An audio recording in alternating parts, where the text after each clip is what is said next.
Hey, I'm golf broadcaster Matt Adams. The updated and expanded second edition of my book, The Golf Round I'll Never Forget, Golf's Biggest Stars Recall Their Finest Moments, is now available. Readers can expect to march with Arnie's Army at the 1960 U.S. Open, relive Jack Nicklaus's remarkable 1986 Masters win, and be amazed by the Tiger Slam. The Golf Round I'll Never Forget, Golf's Biggest Stars Recall Their Finest Moments. Pick it up where fine books are sold, including BarnesandNoble.com and Amazon.com.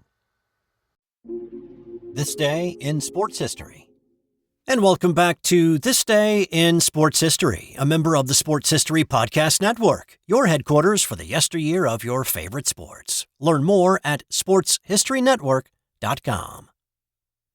It's June 29th, and on this day in 1905, the real Archie Moonlight Graham almost got his chance to hit in a Major League Baseball game. If you've ever seen the movie Field of Dreams, then you know the heart-rending story of Moonlight Graham, played by Burt Lancaster as the older version and Frank Whaley as the younger version. In case you need a refresher, Kevin Costner and James Earl Jones's characters go to Chisholm, Minnesota after hearing the voice say, "Go the distance," and seeing the name Archibald Moonlight Graham pop up on the scoreboard when they're at Fenway Park. The premise is that Graham never got a chance to face a big league pitcher, even though he came tantalizingly close, and then bring him back to Iowa and give him his opportunity on the mystical field that Costner's character had built into his cornfield. And most of the story depicted in the movie is true, because on this day in 1905, the New York Giants were playing the Brooklyn Dodgers. Down 10-0 in the bottom of the eighth inning, manager John McGraw inserted Graham into right field. In the top of the ninth, Graham was waiting in the on-deck circle when Claude Elliott ended the game with a flyout. Graham never got to the plate, and he never got another chance to play in a major league game. But rather than retire and go to medical school as depicted in the movie, Graham did return to the minor leagues and played for Scranton in the New York State League, and actually led the league in hitting in 1906. But yes, he did finally put his baseball dreams on the shelf and go to medical school and move to Chisholm, where he worked as a doctor for 44 years. On this day in 1989, another player whose career was also incredibly short was banned from the NBA for life. But at least he had his chance. He just blew it. Chris Washburn had been a number 3 pick by the Golden State Warriors in the 1986 draft, right behind Brad Daugherty at number 1 and Len Bias at 2. Washburn's numbers in his 2 years at NC State weren't overly impressive. He averaged about 16 points, 6 rebounds, and a block per game. In pre-draft workouts, he had not really been that impressive. One draft analyst said that Washburn never took anything seriously. He had size, he had some skill, but zero work ethic. But the Warriors drafted him on his potential and ignored the red flags. They should have paid more attention to those red flags. Over the course of his 2-year NBA career, he got in trouble with the team due to his drinking, he was late to practices and team departures, and he gained a lot of weight. He got in trouble with the league due to failing drug tests. Well, on this day, as a member of the Atlanta Hawks, Washburn was banned for life for failing yet another drug test and violating the league's substance abuse policy. He played in just 72 games in his NBA career. He scored 3 points a game on average and grabbed about 2 boards a contest. On this day in 1950, it was one of the greatest upsets in soccer history as the U.S. national team beat England 1-0 in the World Cup, held that year in Brazil. This win was unlikely and a stunner for a lot of reasons. First off, the U.S. team was put together quickly and included guys who played semi-professionally and didn't have much experience on the world stage. They also had day jobs, like there was a postal worker, a school teacher, a mill worker, and a funeral director on the roster. A couple of guys who were on the team couldn't even make the trip because they couldn't get time off of work. 3 players were added just days prior to this game. The newly appointed coach for the U.S. team told the media that his team had 0 chance and felt like his boys were being led like lambs to a slaughter. Again, that's the coach of the U.S. team going into this game against England. Thanks, Coach.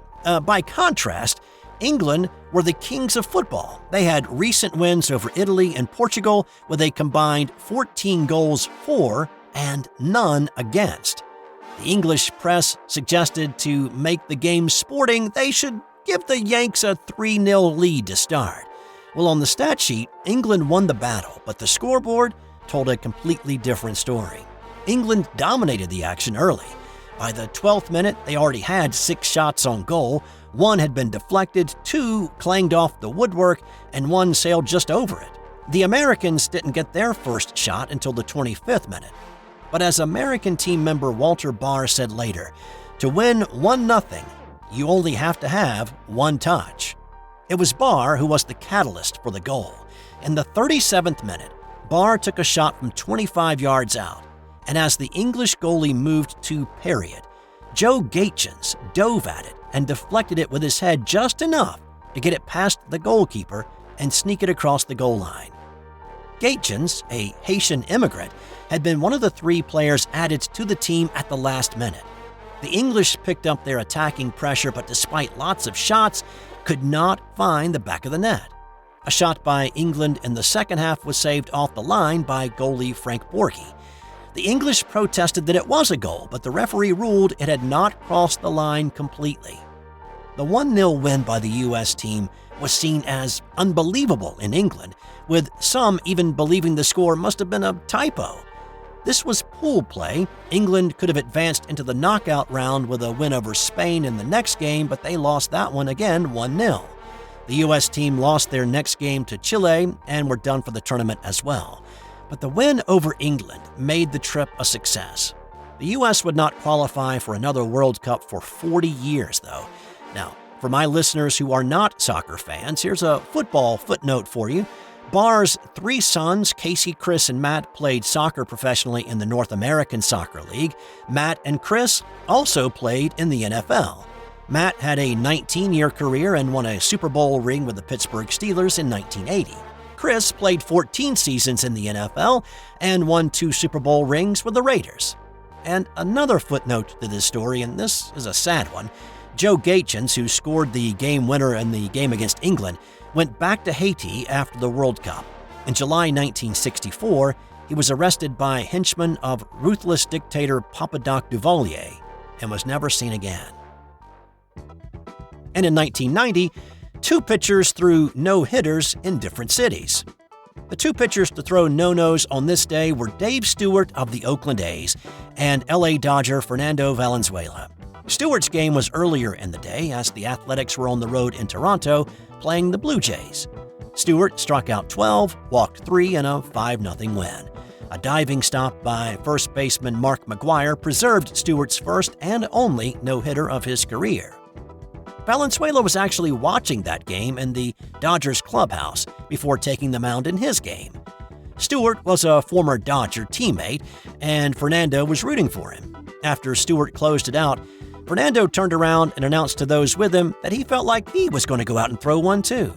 A big boast for a guy who sported a 5-6 record and an ERA north of 4 at the time.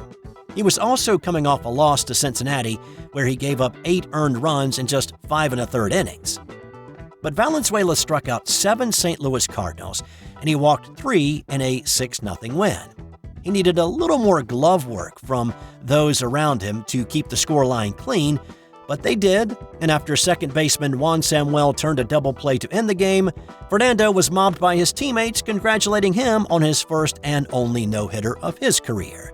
This was the only time that 2 pitchers pitched a complete game no-hitter on the same day. Now, the closest to this is from a game in 1917, when Chicago's Hippo Vaughn and Cincinnati's Fred Toney were pitching against each other, and both had no-hitters through 9 scoreless innings. Vaughn gave up a couple of hits and a run in the 10th to lose his no-hit bid and his shutout bid. And time now for today's non-sports Did You Know?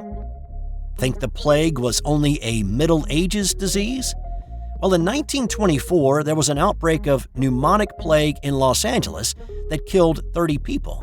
It was recognized in September, and through a series of quarantines and pestilence eradication, it was considered contained in late November. That's all for today. I'll have more tomorrow on This Day in Sports History. This Day in Sports History is a proud member of the Sports History Podcast Network, your headquarters for the yesteryear of your favorite sports. Learn more and find additional podcasts at sportshistorynetwork.com. This has been an original Thrive Suite production. Hey there, sports history fan. This is Arnie Chapman, a.k.a. the Football History Dude, and I hope that you enjoyed this recent episode presented by the Sports History Network and were able to learn some good old-fashioned sports history knowledge nuggets. I started the Sports History Network back in 2020 with the mission to help podcasters find a community of like-minded sports history nerds, as well as helping aspiring podcasters to start their own shows. We have a little bit over 30 shows on the network right now covering all sorts of sports history, but as far as I'm concerned, we're just at the toothpick in the ocean moment, that can't even figure it out because there's so much more coming. We wanted to create the ultimate headquarters for sports yesteryear, starting with Podcast Network and our website, but we're going to continue to move into other mediums as well. And here's the cool part, because we want you to be part of our team. So if you're interested in starting your own podcast, or maybe being a guest on one of our shows, or who knows, maybe even writing an article for us over on the website. Seriously, all you gotta do is reach out to us on the contact page over at sportshistorynetwork.com. You can be as technologically savvy as a Neanderthal tapping on a stone trying to figure out this whole hieroglyphics thing back in the day. Again, it doesn't matter, because even if you don't understand the whole podcast space, we have a production team that can pretty much help you out with doing everything. All you gotta do, head over to sportshistorynetwork.com, head to the contact page, fill it out. That message goes right to me, and I'll reach out to you as soon as I can. But for now, dude, I'm through if you're through.